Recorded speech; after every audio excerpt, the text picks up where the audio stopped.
Hi అండి, మా terrace గార్డెన్లో నేను చాలా రకాల పువ్వుల మొక్కలు అయితే వేసుకున్నాను. పువ్వులు కూడా చాలా పూసాయి. ఈ పువ్వులన్నీ అయితే నేను ఒక్కదాన్ని కోయలేనని చెప్పి మా ఫ్రెండ్ వాళ్ళని పిలిచాను. వాళ్ళ పిల్లలు అయితే నాకు హెల్ప్ చేస్తున్నారు. గన్నేరు మొక్క అయితే నాటాను. ఇది చాలా త్వరగా హైట్గా పెరిగేసింది. చాలా ఫ్లవర్స్ ఉన్నాయి చూడండి. ఇవి అందుకోవడం నా వల్ల కావట్లేదు. ఇంకా నేను ఎక్కి అయితే ఇవన్నీ కోయలేనని చెప్పి ప్రణవి చేత ఇవన్నీ కోయించాను. అది చాలా హెల్ప్ చేసింది నాకు. ఇక్కడ అమ్ములు కూడా హెల్ప్ చేస్తుంది.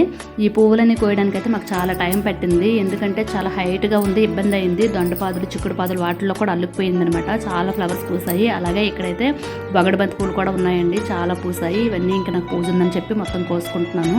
పువ్వులు చూస్తే చాలా చాలా ఆనందంగా అనిపిస్తుంది కదా ఎవరికైనా.